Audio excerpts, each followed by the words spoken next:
war has once again broken out between Israel and Palestine.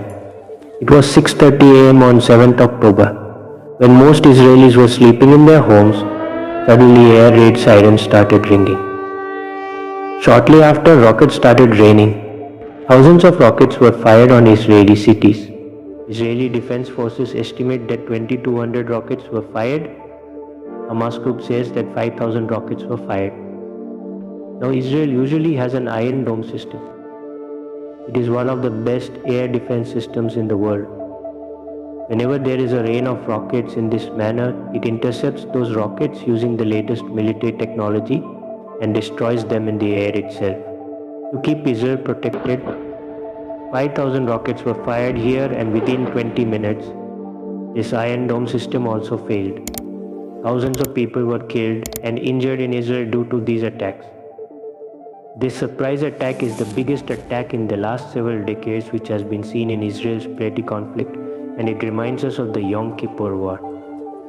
Exactly 50 years ago, in October 1973, Egypt and Syria carried out a surprise attack in the same manner. After that, a war broke out on Israel, which is called the Yom Kippur War. And this current attack is no less than a full-scale war. Apart from rockets, Hamas has carried out a multi-pronged attack. The boundary wall on the Israel-Gaza border was demolished from land, sea and air. Many platypus were seen entering Israeli territory with the help of a bulldozer. Many entered Israel on motorcycles, some on motor-powered hand gliders through the air. Apart from this, Hamas people also attacked Israel through speedboats in the sea. Many events took place. Here within a day, a military base on the Israel-Gaza border was also attacked. An Israeli tank was captured. Many Israeli soldiers have been captured and taken prisoner.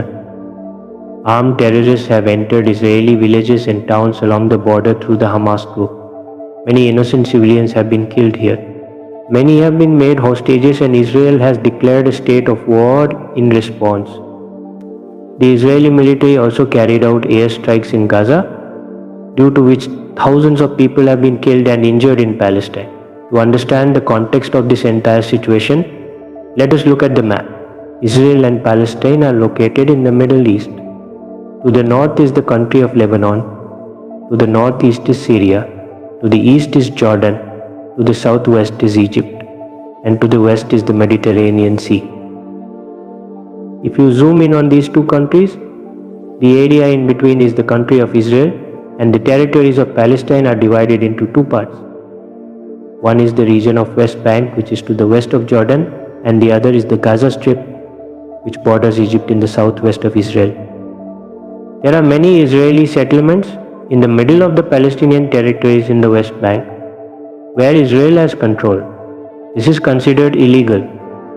The Palestinian territories in the West Bank are being administered by the United Nations and many other countries through the Palestine Authority, which is under the control of Fatah. It is the name of a political party. On the other hand, only Hamas is ruling the Gaza Strip. There is a separate conflict between Fatah and Hamas. Historically, if we talk about Hamas, it is an extremist Palestinian organization. It is considered a terrorist organization by most of the countries. Canada, European Union, Israel, Japan, Australia, USA and UK designate Hamas a terrorist organization. But on the other hand, it is not considered a terrorist organization by Brazil, China, Egypt, Iran, Norway, Qatar, Russia, Syria and Turkey. Then there are some countries which consider only the military wing of Hamas as a terrorist organization, like New Zealand and Paraguay.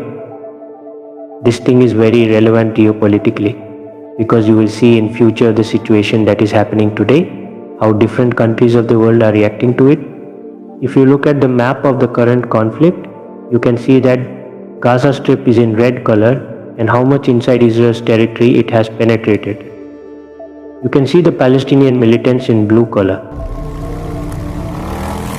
Hamas military commander Mohammad al-Daf has named this entire attack operation Al-Aqsa Flood and said that Hamas is doing this because Israel has committed atrocities on Palestine, and this is specifically a response. If you want to know what happened in Al-Aqsa Mosque, what was the issue in this Al-Aqsa Mosque in Jerusalem, I will talk about it in the next video, and when this video is ready, I will put it in the video editor.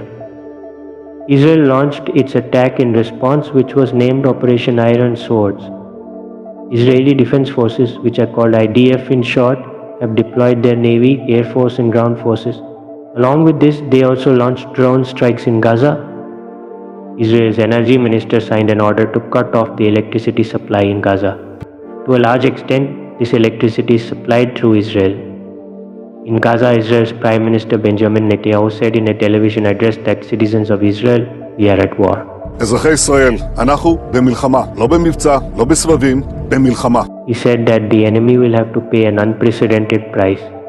The statement of the defense minister was that Hamas has made a big mistake and Israel will win this war. A big talking point in this conflict has been how Mossad, Israel's intelligence agency famous all over the world, failed in intercepting this attack. It is said that Mossad is one of the most powerful intelligence agencies in the world.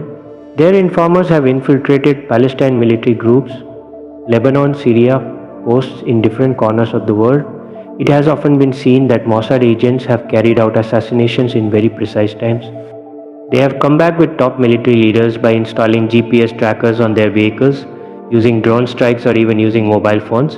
So the question is that despite being such a powerful agency, how did they not know that stockpiling of thousands of rockets was being done here? The border fencing that is present on the ground in Gaza. There are cameras and ground motion sensors on the Gaza-Israel border. There are regular army patrols. Why did these smart barriers fail? The Israeli government is facing a lot of domestic criticism. The former head of Israel's Navy was the head of the Israeli government. He told Israeli TV channel 12 that this is a huge failure of the government. The whole of Israel is asking where is the IDF?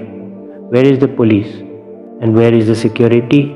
He told the BBC that a major investigation has already begun regarding this intelligence failure. Also see this news published in the Times of Israel, according to which Egyptian intelligence officials had repeatedly warned Israel that something big was going to happen, and allegedly those warnings were ignored.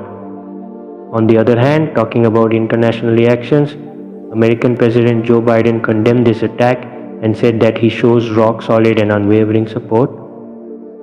The European Union's foreign policy chief also said the same in favor of Israel, that he strongly condemns this attack. According to international law, Israel has the right to defend itself. He said that the Israeli hostages should be released immediately. Iran, which has been one of the main supporters of Hamas, its foreign ministry says that the attack by Hamas was an act of self-defense by Palestine. Neighboring Egypt's foreign ministry says it is in talks with Saudi Arabia and Jordan. Israel is trying to defuse Palestine tensions. Palestine's President Mahmoud Abbas told the official news agency WAF that Palestine has the right to protect itself against terror from settlers and foreign troops. As I told you, he is from FET party, which is ruling the West Bank, and there was a conflict between historic Fatah and Hamas. So I will make a detailed video on Israel-Palestine, on which I will explain a very long history, and once this video is ready, I will put it in the end.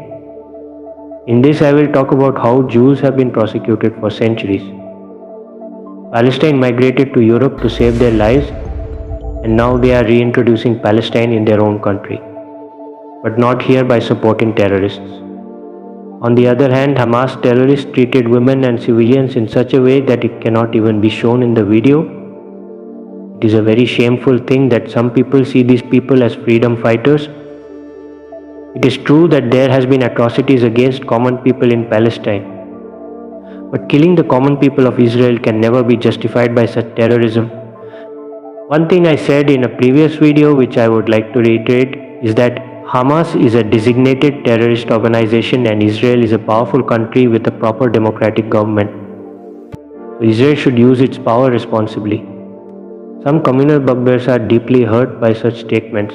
On one side, there are people who say that Palestine should be completely wiped out. They are celebrating when Palestine is being attacked. They say that not even a single person should be left without worrying about the common Palestinians. What must they be going through? On the other side, there are some communal people who are celebrating in support of Hamas terrorists. They are happy that they attacked Israel. These people want Israel to be completely wiped out. Israel should not exist as a country. When you see such comments on social media, remember that you are a human being. You are not a bloodthirsty vampire. It is very easy to do warmongering from a distance, but imagine if you were there where this war is breaking out. Imagine what must be going through the common Israeli and Palestinian families. Everyday life comes to a complete standstill, and one has to live in the fear of when a rocket will hit one's building. Israel is also trying to show how responsibly it is conducting its counter-offensive. Recently, an airstrike was carried out on a 14-story building, but a 10-minute warning was given before carrying out the airstrike. Israel has asked the people living in the building to evacuate and leave the building because a bomb is about to fall on it. Such warnings have been seen before. For example, Fatima Bashir's family was warned. Gaza received a 15-minute warning before the Israeli airstrike in May this year or August 2022. Although Israel definitely says this before the Israeli airstrike, but the truth is also that many Palestinian civilians have been killed in Israel's airstrikes. The hope here is that long-lasting peace is seen here between these two countries, but looking at the current situation, it seems that this war is going to continue for a long time.